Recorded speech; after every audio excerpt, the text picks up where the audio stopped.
አንተ ገንዘብ የለም ብዬ አይደለም ቁስለ በሸተተበት ሰዓት ነው ያገኘችኝና እሱ ነው የሚያረሰኝ።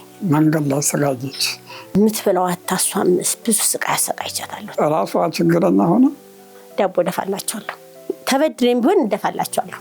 ባይኖርሽ ነው እንጂ ልጆችሽን ትምህርት አታስቀሪያቸው ብላ ብድግ ብላ ሞሰው ስታይ ሞሰው ባዶ ነው። እናቴም ናት እህቴም ናት ወንድሜም ናት። እንጀራ ብቻ ነው ያቃተው እንጂ ሁሉን ነገር ይሰራል። ሰርቼ ነው የምጠብቃቸው። ምክንያቱም መጣው ለምን ይሰራሉ? አንተን ያልደከመኝ አልደከመኝ ራሴ ታጠባለሁኝ። ካንተ በፊት እኔን ያርገኝ ፈጣሪ።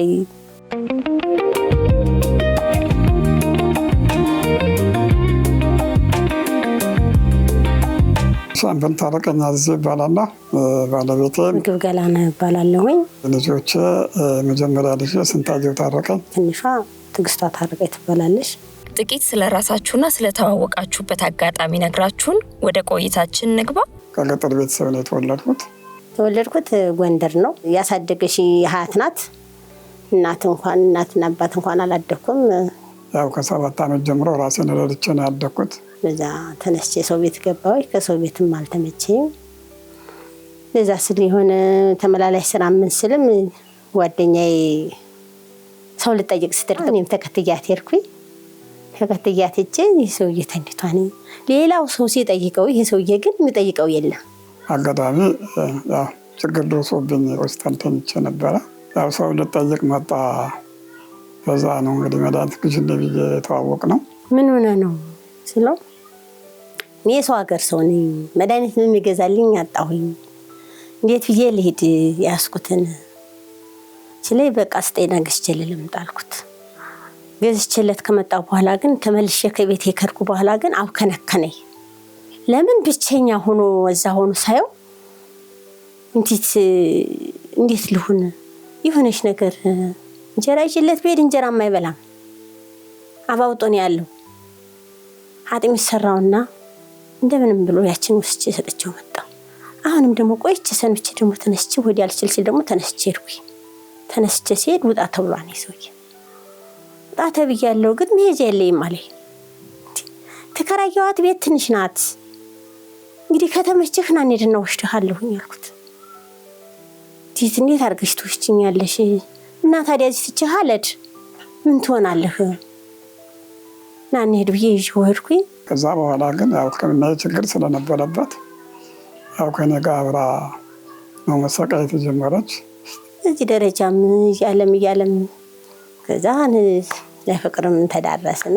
አዎ እንግዲህ ሀሳቡ የመጣ ከኔ ነው። አንድ ላይ መሆን እንችላለን፣ አንድ ላይ እንሆን ፈቃደኛ ነሽ ወይ አለኝ። አንተ ገንዘብ የለም ብዬ አይደለም ወይም ንብረት አለህ ብዬ አይደለም። የሰው ልጅ እኮ በፍቅር ነው የሚኖረው። ሁላችንም ሰርተን ነገ ጧት እናገኘዋለን። አንተ ብቻ ደህና ሆን አልኩት። ፍቅር ጀመርን። እንግዲህ እና ፍቅር ነው ይላል። እውነት ለመናገር አንደኛው የተገናኘንበት መንገድ ነው። ምክንያቱም ሰው በዚህ ሰዓት ሰው ልኮ ገንዘብ አለው አላት ተባብሎ ነው። ይህና ደግሞ ምንም በሌለኝ ቁስል በሆንኩበት ቁስል በሸተተበት ሰዓት ነው ያገኘችኝና አንደኛው ፍቅሩን ለየት የሚያደርገው ይሄ ነው። ምክንያቱም እንደዚህ አይነትን ሰው አንስቶ የፍቅር ጥያቄ ሲጠይቃት እሺ ብላ ከ4 ዓመት እንደገና ደክማ ደግሞ ይህን ፕላስቲክ ሰርጅናል ለማሰራት መጣር ይህ ትልቅ ከማንም ትዳር ለየት ይላል። አሁን 27 ዓመታችን ይዘናል።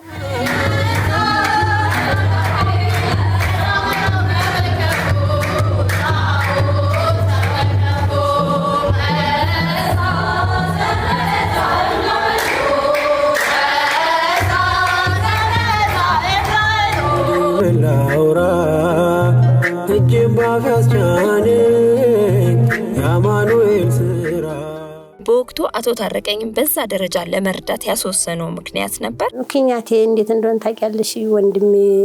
ወንድሜ ተከትዬ ወጣሁ።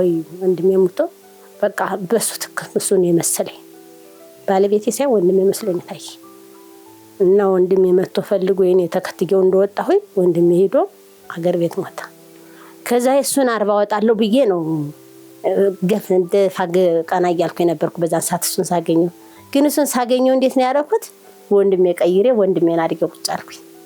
ወንድሜን የመሰለኝ እሱ የተነሳ ነው። እውነት ለመናገር የከፈለችው ዋጋ ማንም የከፈለው ሰው የለም። ያሳለፍነው ብዙ ከባዶች ነገር አሉ። ትንሽ እንደቆየነ እንደገና ሕክምናውም እንደገና ለ4 ዓመት ኢንፌክሽን ፈጠረ።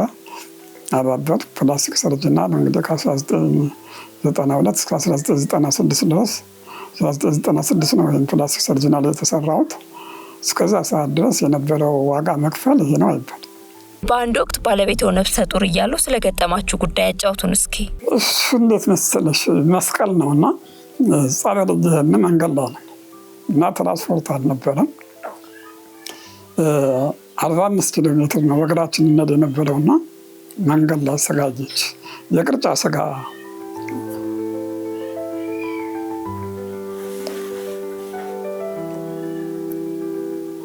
እሱን ስጋ ስታይ ልጠይቃቸው አለች። ሴቶች ሞላት እና ሄድን። በቃ ጉዟችን ቀጥለን 45 ኪሎ ሜትር ከሄድን በኋላ ጅጅጋ የምትባል ከተማ ገባን እና ማረፊያ ቦታ ትንሽ አልጋ ያዝንና ቀጥታ ነው ስላሴ ቤተክርስቲያን ነው እና ቁጭ ብለን ያው ብስቁል ብለን ስለነበረ አንድ ሰው ምሽቱ ሞታበት ሐውልት ሊያሰራ ወደ ሐውልት ውሃ ጠጣ አልጠጣ መሰለኝ የሚሄድ የነበረውና መጡ። 5 ብር ሲሰጣት በጣም ተናደዱ። ይህን ያህል መንገደኛ ብንሆን ብዬ ተናደዱ። ውስጥ የተናደደና ምንም እልፍ አላለምና እየተንደረደረ መጣ እና አማተበና በስመ አብ ስላሴዎች ዛሬ እንዴት አስቀየምኩ። ስላሴ የሰጠኝን እንግዳ ከየት መጣችሁ እንደዚህ ነው ስለው በቃ አነሳና ቤት ይዞ ሄደ። እግራችን አጠበን። ያ መንገድ ላይ የሳሳችለት ስጋ እዚያ ቤት በቃ ይበቃትን አላገኘችው እና እሱ ቀን እስከ ሞት አይረሳም። የልጅ አባት ስለሆኑበት ጊዜ እናንሳ። ትልቋን ራሴ ነኝ ያዋለዱ። እሱ ነው የሚያረሰኝ። ትልቋንም ያዋለደ እሱ ነው። ያለነው መንገድ ላይ ነው፣ ጠበል ላይ ነው ያለነው። ብዙ ነገሮችም ስላሉ እሱ ነው። ትልቋን ለ2 ዓመት ከ3 ወር አንድ ቀን እናትየዋ ገላቸውን አጥባ አታውቅም። ትንሿን 11 ወር። አዎ ለምን እኔ እንደውም አጥቤ ያጠብኩ አይመስለውም። እሱ ነው የሚያጥባቸው። 11 ሰዓት አከራያችን 11 ሰዓት 15 ቀን እየተፈለፈለች ስትመጣ አንድ ቀን አልደረሰችብኝ። እኔ 10 ሰዓት እነሳለሁ፣ አጥባታለሁ። ገንፏ ገንፍቼ ምን ብዬ ቸንት ጨርቅ አጥቤ ነው ማንንም አላስደረስም። ብዙም ያለንበት ወቅት በዛን ሰዓት ምንም እንደሌለን እናውቃለን። ግን ያለሽውን ቤት ውስጥ ያለሽውን ሰርቶ ይሰጠኛል። ከዛ በኋላ ህይወት እንዴት ቀጠለ? እንግዲህ እሷ ወደ እንጀራ መጋገር ገባች። ጠዋት እነሳለሁ። ኮንትራክሽን ስራ ነው የገባሁት። ጠዋት እነሳና ጨርቃቸውን አጥባለሁ፣ ገላቸውን አጥባለሁ። እሷ ሌሊት ተነስታ እንጀራ ላይ ነው የምትገባው። ሄጄ ውዬ ኮንትራክሽን ስራ ሄዳለሁ። ውዬ መጥቼ ደግሞ ደብተራቸውን አያለሁ። ያው በዛ ላይ ደግሞ ያን ሰዓት የምትከፈለው ገንዘብ ከሳምንት ውስጥ ወይ 1 ቀን ወይ 2 ቀን ነው የምሰራው። 4 ቀኑ 3 ቀኑ ስራ አይኖርም። ብሶት ተሰጥቼ ውዬ እመጣለሁ። እነሱ ፈተናዎች ከባድ ናቸው። የሚበላውን ነገር ባናወራው ይሻላል። በዛ ላይ 3 ነገር ተደራረበ እኔ ላይ። አንደኛ መታከም ትልቅ ነገር ነው። የሕክምናው ፈተና ያንቋረሩ ዘግቶኛል። እሱን ለመታከም ፕሮሰስ ላይ ነን። እሱን ለመታከም ፕሮሰስ ላይ ያለን መኪና ገጨ። አመሸብኝ። ሲያመሽብኝ ምን ሆኖ ነው ያመሸው ሲባል ለካ እኔ ተደብቄያለሁ። መጨረሻ ላይ ያከራኝነ ሰውዬ ኧረ እሱማ መኪና ትንሽ ነካ አድርጎት ሐኪም ቤት ነው ያለው አለኝ።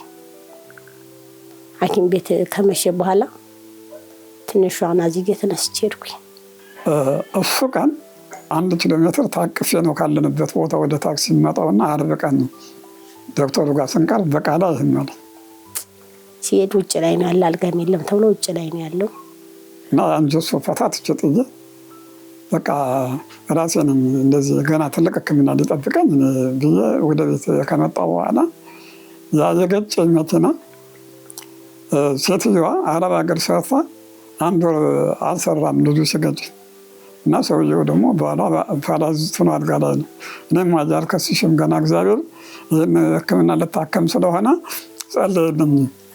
እኔ አንቺን ተከስሼ አይደለም አልፎ ሴትዮዋ ጋር ተለያይተን እንደው ሳምንት አልሆነም መሰል ደግሞ ከ3ኛ ፎቅ ላይ ደግሞ ወደኩኝ። ራሱ ቀለም ስቀባት ብዙ ችግር ነበር።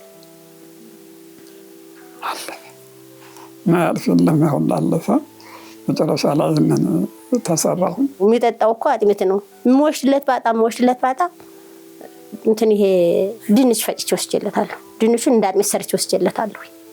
ከዚህ ከባድ የህይወት ጉዞ ጎን ለጎን ልጅ ማሳደግስ እንዴት ነበር? እንጃ በጥሬ አብሽ ነው ያሳደግኳት እቺ ልጅ። እኛም ጦም እያደርን እየዋልንበት እንደገና የምትበላው አታሷም። ብዙ ስቃይ አሰቃይቻታለሁ። ትልቋ እንኳን የፈተና ጊዜ ነው። ደህና ነበር የሚማሩት ማለት ይማራሉ ትምህርት ግን ቋጥር የሚልከው ለራሱ እነዛ ሲበሉ እነዚህ ልጆች ማህቱን አንዳንድ ጊዜ እንትን ሲለኝ አስቀራቸዋለሁ። ለምን እነዛ እየበሉ እነዚህ ጦመዋሉ የሰው እነዛ ሲበሉ እነዚህ ዝም ብለው ማየታቸው እየከበደ አንዳንድ ጊዜ አስቀራቸዋለሁ። አለሽ እንደውም አንዷ ጓደኛዬ ከዚህ ናት ያለሽው ትምህርት ለምን ያስቀረሻችሁ ስትል እንዲሁ አስቀሯቸው አልኳት። ግን ያስቀራችሁ ሳይ ምግብ ባይኖርሽ ነው እንጂ ልጆችሽን ትምህርት አታስቀሪያቸው ብላ ብድግ ብላ መሰውን ስታይ መሰው ባዶ ነው። ከዛ ይዛ ሄዳ ምሳቸውን አብልታ ላከሽልኝ። በትምህርት ቤት ሁላ ያስቀረውበት ጊዜም አለ።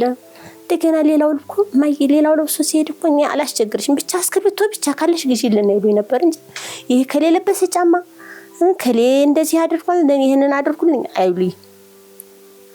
ብቻ ሌላው ቢቀር ለለት ጉርሳቸውን እንዳላሳጣቸው እንጂ ይሄ አነሰ ብለው የሚሉበት ነገር የለም። ልጆቼ እንደዚህ ሰርቼ ስመጣ ምን ሆነሽ ነው ያመሸሽው? እንዴት ነው የሆንሽው? እንጃ አሁን እንኳን ራሱ እንደዚህ ሆነውም እንኳን እኔን እና አባታችን የተለየ ፍቅር ነው ያላቸው።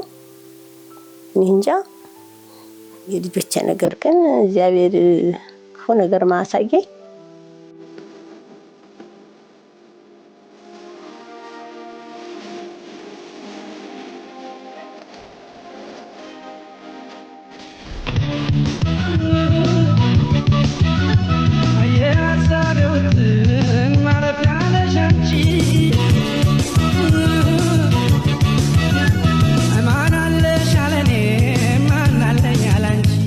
እንግዲህ ቤት ውስጥ እነሱ ካላሉ አሁን አይደለም የምሰራው። ልጆች 13 ዓመት እስኪሆናቸው ድረስ 2 ነገር የኔ ነው። ወጥ መስራት፣ እሷ እንጀራ ጠዋት 11 ሰዓት ገብታ ማታ 11 ሰዓት ነው የምትጨርሰው እና ወጥ መስራት፣ ልጆችን ጨርቅ ማጠብ፣ ልጆችን መንከባከብ ከዛ ጀምሮ የመጣ ነው። ይሰራን ከቤት ውስጥ ያለውን ነገር ይሰራን። የት ነው የደረሽው? መተሻን እንዴ ይላል። መተሻን የት ነው የደረሽው? አሁን ልጆች ከ14 ዓመት በኋላ ልክ ሲደርሱ ስራ ክፍፍል ተፈጠረ። አሁን ደግሞ ትምህርት ሲሄዱ ስራ ከዋሉ በቤት ያለውን ነገር ሰራልቼ ያለሽውን ቤት ያፈራሽውን ነገር ሰርቶ ይጠብቀናል። እንጀራ ብቻ ነው ያቃተው እንጂ ሁሉን ነገር ይሰራል። ናድራት እንጀራ ነው የማልችለው። እንግዲህ ለምን እንዳልሞከርኩት አላውቅም እንጂ ሌላ ሁሉንም ነገር ስለምሰራ ሰርቼ ነው የምጠብቃቸው። ምክንያቱም መጥተው ለምን ይሰራሉ? ሙያ ያለ ስራ እንትን እያለ ስለዚህ ቤት ከሆንሁም ይሄ ነገር ነው ያለ።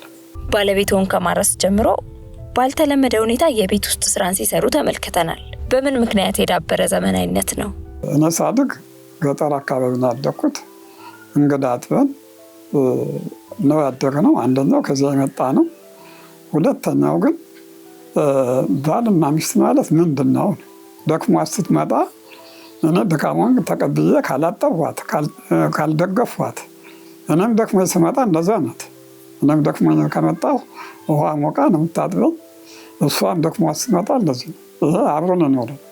እርስ በርስ ልዩ መጠሪያ ወይም ስያሜ ያላችሁ? እኔም ማንም ማለት እሷ በስሜም ትጠራኛለች። ታረቀኝ ነው ብለው እንግዲህ ለእኔ እናቴ ሁሉንም ስለሆነች እናቴም ናት፣ እህቴም ናት፣ ወንድሜም ናት፣ ሁሉንም ናት ለእኔ። በአንድ ወቅት ስላበረከቱላቸው የጫማ ስጦታ ንገሩን እስኪ። እግሬን እያመመኝ መከራ ሲነሳኝ ዝም ብዬ ግልጥ ጫማ ነው እያደረኩኝ ስራ የምሄደው። ምንም የምለውን አላደርግም።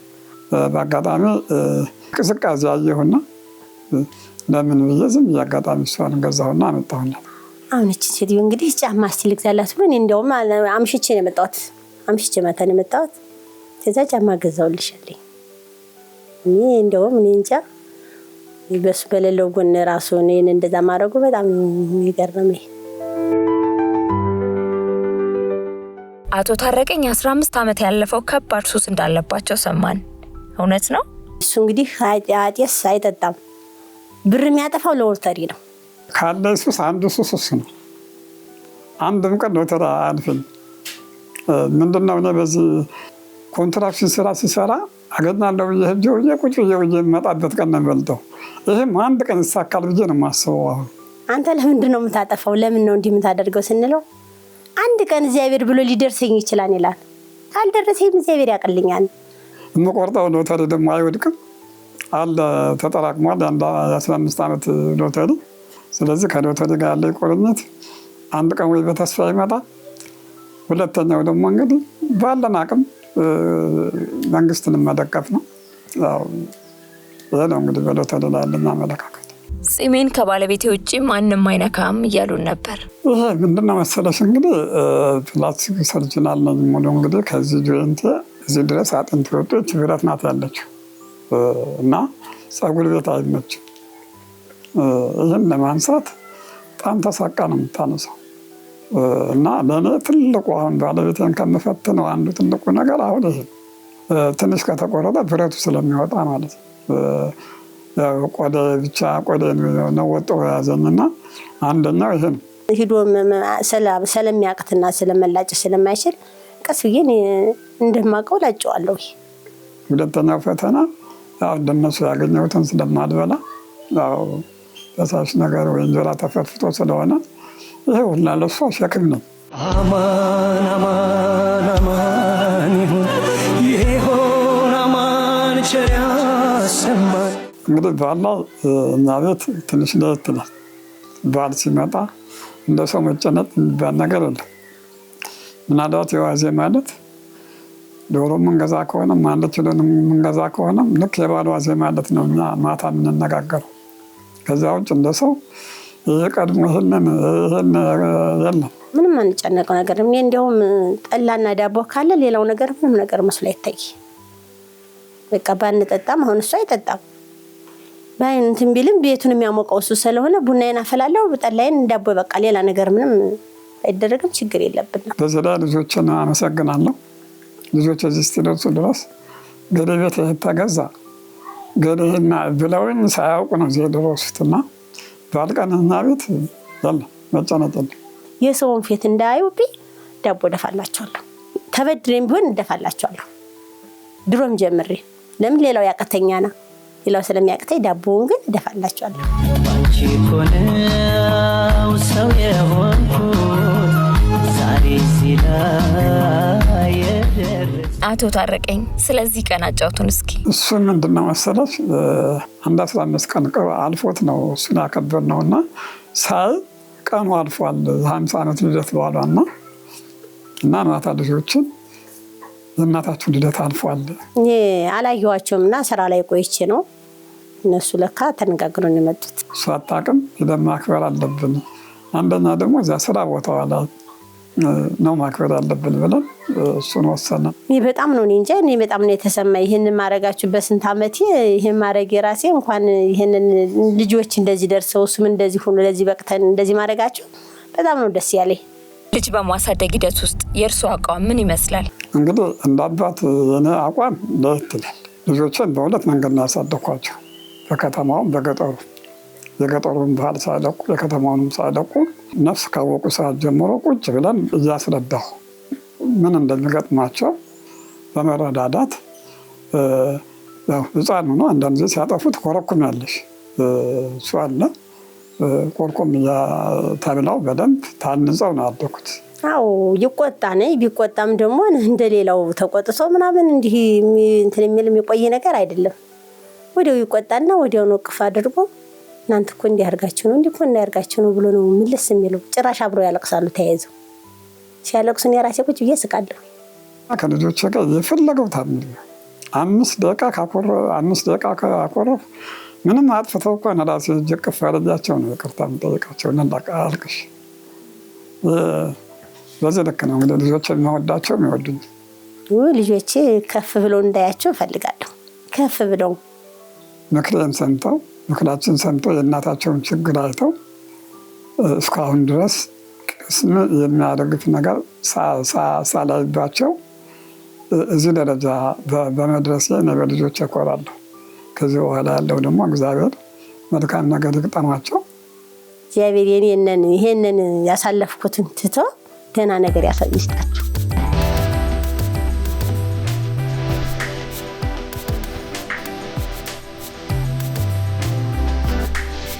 የልፋቶትን ውጤት የልጆን ምርቃት ያዩበትን ቀን እንዴት ይገልጹታል? የምርቃቷ ጊዜ የትግስቷ እኔ ገና ነው ብዬ ነው ያሰብኩት። እኔ ደረሰም አልመሰለኝ። እኔ አሁን ፎዴ ላይ እንዲህ እየጠቀጠቅን ነው ቁጭ ብቁሜ እየጠቀጠቅኩ ሳለሁኝ ለብሳ ስትመጣ እኔ ራሴ እኔ እንጃ ደነገጥኩ። በጣም ነው የደነገጥኩት። እግዚአብሔር ለዚህ አብቅተህ ያለ ተመስገን ነው ያልኩት። አንተን አልደከመኝም ራሴ ታጠባለሁኝ።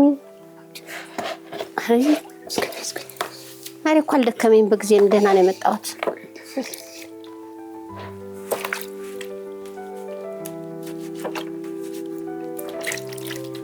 ውሎ ጥሩ ነበረ። ያው ተመስገን። ስራ ቆንጆ ነው ነው። አንድ ቀን ይህን እስኪያናቅቅሽ ድረስ እየተጋገዝን እንዘልቃታለን። እንግዲህ ሰው ጤና እሱ ያውቃል። ፈጣሪ ጌታ ተመስገን ነው።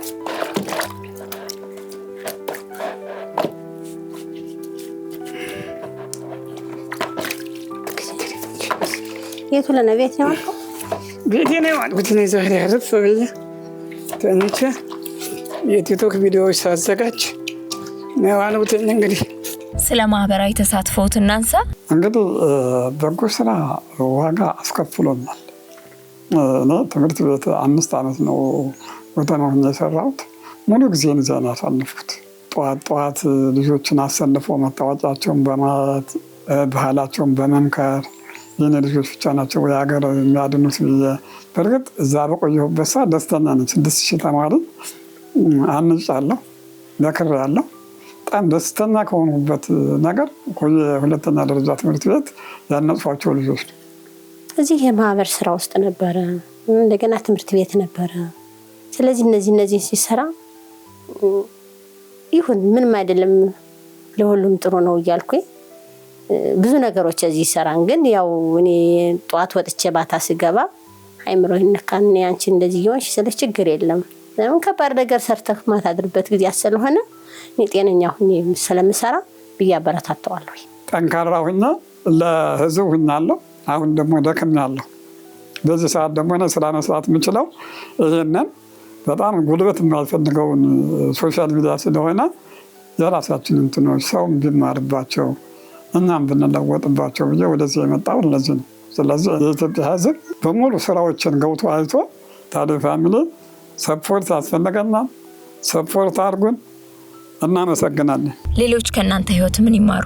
ከእኛ እድሜ ያሉ ሰዎች ወረድ ብለው ቢመክሩ፣ ጊዜው ነው እያሉ ከመተው፣ ሰዓቱ ነው እያሉ ከመተው ቢመክሩ፣ ባለትዳሮች ትዳር ምንድን ነው ብለው ቢያስቡ፣ አንድ ወንድ ወደ የሚስቱን ገመና ከሚናገር ይልቁንስ ትዳሩን ቢተው ይሻላል።